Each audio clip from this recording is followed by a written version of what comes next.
Magandang araw mga katropa, update po tayo. Emmanuel Navarrete, Unified World Champion na, at ang tumalo sa kababayan natin, tulog sa round 2 ng kanyang bagong laban. Pag-usapan natin. Ngunit bagong lahat, kung ngayon ka lang napadpad dito sa ating channel, please palike at subscribe at pasuporta naman dito sa ating channel. Sa bakbakan kanina ni current IBF Junior Lightweight World Champion Eduardo Nunez kontra sa kanyang kababayan din na World Champion na si current WBO Junior Lightweight World Champion Emmanuel Navarrete. Napakaganda po ng kanilang naging bakbakan sa nasabing laban.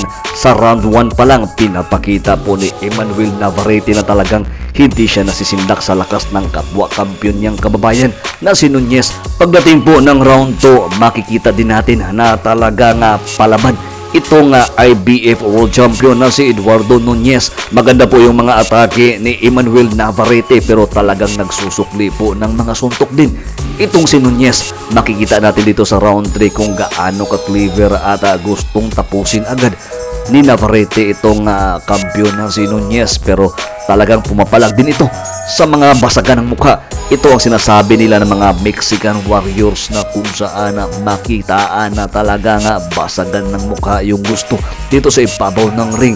Pumaayaw na halos yung kampo nitong si Eduardo Nunez, pero kahit dihado itong si Nunez sa puntusan, pero talagang gumaganti din ng suntok. Makikita kung gaano katapang itong Mexicanong si Eduardo Nunez sa nasabing round. Mapapansin natin dito sa round 6 na talagang basag na yung mukha nitong si Eduardo Nunez, pero hindi umaatras pa rin sa nasabing laban. Maganda po yung mga kombinasyong binibitawan ni Emmanuel Navarrete. Talaga napaka-precise po. Ginagamit po ni Emmanuel Navarrete yung kanyang reach advantage na kung saan nakukontrol niya yung mga atake ng mas maliit na si Eduardo Nunez. Dito sa unofficial scorecards sa round 9, nakikita na lamang po itong si Emmanuel Navarrete, at 2 rounds lang po yung naipanalo ng IBF World Champion na si Nunez. Pagkatapos ng 10th round, itinigil na po ng doktor ang nasabing laban kasi hindi na po makakita yung kanang mata ng IBF World Champion na si Eduardo Nunez, at dito nakuha ni Emmanuel Navarrete ang nasabing titulo. Navarrete na po yung current Unified IBF and WBO Junior Lightweight World Champion. Abangan po natin ang susunod na laban ni Emmanuel Navarrete. Nag-improve yung record ni Navarrete into 40 wins, 33 KOs, 2 talo, 1 draw. Samantalang ito naman yung pangalawang talo ni Eduardo Nunez. Kaya sa pangbanda, tumalo sa kababayan nating si Michael Dasmariñas na si Elijah Pearce.